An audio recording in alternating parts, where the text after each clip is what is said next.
Oh But my yeah, like gosh. Nussmeier, I But think Jeffrey brought up a good point about his completion percentage in one game, about how it was disastrous, and he's a little bit yes. overhyped because the fact that everybody's like talking about him. If he was anywhere else besides LSU, he wouldn't even be talked about. Garrett Nussmeier, to me, and again, I'm not spoiling my list, but to me is one of the most overrated quarterbacks in college football. I mean, maybe I am putting way too much stock on the 2 games that he was bad, but to me, every time I turn on LSU, I watch a guy that throws multiple picks per game.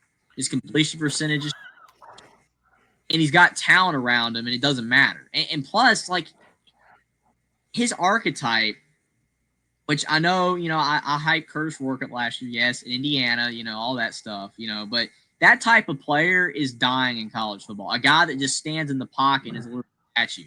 And we kind of figured out after the fact that Curtis Workup's playing on a torn ACL. So he can actually move Yes. a little bit, but he wasn't moving in Indiana. Whereas when you look at Nussmeier, the guy just don't move. He's a literal brick. You know what I'm saying? So when things break down, he just throws up the ball and he gets picked. I just don't think he's a great player in the modern era. I don't. And LSU as a whole it drags them down because they're just bad. Maybe I'm completely wrong. I mean, he might end up going out there and being a Heisman Finals, but to me, I think he's overrated, and he needs to prove a lot more to me for me to think he's going to be really good and to be a top level quarterback. And I respect Jackson for having him an 8. That's a good spot because I've seen some people have him at like third or fourth, and I'm like, how? How is he third or fourth? What has he done? He's never shown greatness. Like the quarterbacks above on the list that Jackson has, most of them have shown. I don't even want to say greatness, but they've shown signs of being great. Lagway has shown signs. Klubnik's shown signs. Haller's been darn good in games. Levitt was great last year. Pavia at Vanderbilt, it's incredible what he's done. Mendoza at Cal was impressive. Arch Manning, it's Mm-hmm. Arch Manning. And then Garrett Nussmeier. It's like every quarterback ahead of him, there's a legitimate argument for. The reason why I have Nussmeier where I am because I know that's probably what Jeffrey's gonna go at first or Jackson. Jeffrey, you talk about having those signature moments, right? Mm-hmm. Garrett Nussmeier did have a signature moment last year against Ole Miss in overtime. Kyron Lacey back in the end zone to win it. He led them on a 6-play, I believe, 75-yard drive in overtime to win it against a very good Ole Miss team. And that, to me, if you watch that drive, how he picked apart the defense and he was dissecting, he had control of that from the start of that drive till the end. And that throw he made to Kyron Lacey over 2 defenders in the right corner of the sideline of the end zone was one of the best throws I've ever seen a quarterback throw under duress, and he made it. Garrett Nussmeier has potential to do great things, and I think LSU can win the SEC this year, and he's going to be the starting point for it all. And to me, he's shown that get up and I'm going to do this. But to your point, I will acknowledge, yes, you are both right, especially you, Jeffrey. Alabama, that was an awful game. Awful, awful, awful. I will acknowledge that. He's had a couple of them. Texas A&M, awful, awful, awful. Those were both bad games. If you go back up, I kind of want to talk about Nussmeier. I'll get to Simpson if you don't mind. I want to talk about Nussmeier. Uh, I have Nussmeier outside the top 10, and I'm honestly shocked. It just shows where people's interest lies. It's all about the fame, man. It's all about the Manning. Okay, and then Simpson's like, ooh, Ty Simpson, right? Alabama, why is he there? Here's the thing. Garrett Nussmeier. All right, Garrett Nussmeier. I've watched this dude in multiple games be complete garbage. All right, I've seen him be garbage in like 3 games.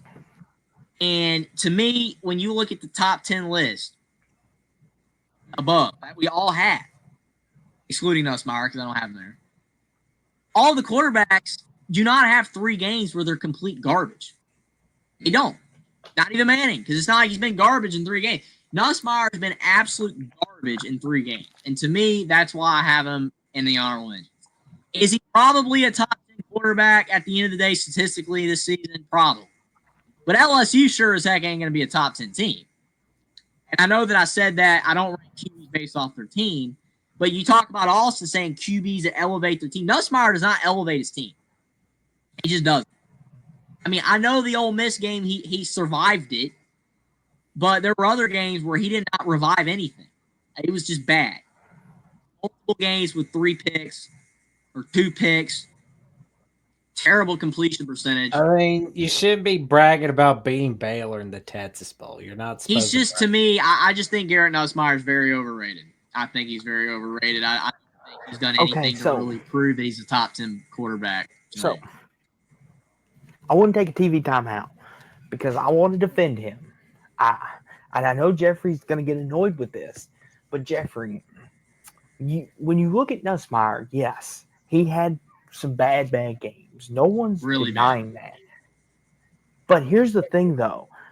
When Nussmeier is playing his best football, you can make a case he's one of the best quarterbacks in the SEC. That's how good he is, in my opinion. And that Ole Miss drive last year showed you he's got it. He just doesn't always show it, whatever it is. The Kyron Lacey touchdown, that's one of the best throws. You're telling me another quarterback could have made that throw, other than maybe Drew Aller or maybe a Lagway. Are you telling me another quarterback could have made that throw?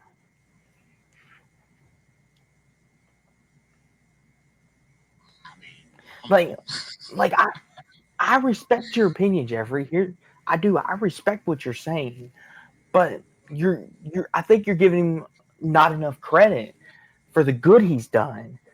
And you tell me, with LSU, the way that their defense was last year, it was improved, but it was still not the LSU defense. The Brian Kelly problem. But here's the thing, though. Nussmeier and that offense won them a lot of games, believe it or not. So you want to give him flack. And I know Jackson, when we do the top 10 head coaches, is going to rag on BK. So, Jackson, you're going to have fun with that one. But to me, Garrett Nussmeier makes LSU a contender in the SEC, and his offense. Like, I think that this is one, Jeffrey, we may have to agree to disagree on. Sure. I mean, I can't really say a whole lot to really defend that. I mean, I get it. The stats are there. 4,000 yards, 29 touchdowns. 12 picks is high. It is. And the nature of the picks, that's not NFL. Most of the quarterbacks that are above will be in the NFL on my list. They will be in the NFL. Like, probably over half of them. When I look at Nussmeier, I just see a guy that he's big and he can throw the ball all over the place, but there's no consistency. Again, one pass he's making to Kyron Lacey that's the best in football, and then the next he's throwing picks all over the place. You know, that's why as time went on, Jalen Milroe got soured upon because he would do that this past season. You don't rate quarterbacks highly that throw dumb passes that a kindergartner would throw. You know what I'm saying? You just don't do that. And plus, in this modern day of college football, he's not good as like a dual threat. He just sits there. He doesn't move at all. It's not even about running down the field. Like, he can't extend plays. You know what I'm saying? Like, he just when things break down and he has to panics, he just chucks the ball up and throws stupid picks. I don't know. To me, I just no. You're not irritating me. It's just this is what this is for. You're good, Austin. You're fine. Like you don't have to worry about it. It's just I don't. Sometimes it's hard to really defend because I get why people have the guy higher. This isn't a great year for QBs until it will be. I mean, that's why this is a preseason list. Everybody makes preseason lists. I mean, we could revisit this after the season. And Garrett Nussmeier, I might have him at 4 or 3. And people, I thought Jeffrey couldn't stand Garrett Nussmeier. Garrett Nussmeier could absolutely prove me wrong. If he does, then I'll reevaluate him. People can be reevaluated. Jalen Daniels, if we had done this list 2 years ago, I would have had Jalen Daniels at like 4 or 5. I thought he was great.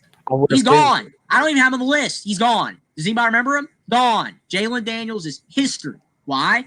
Because he's not the same player anymore. Mm-hmm. Noah Fafita, gone. Not on my list.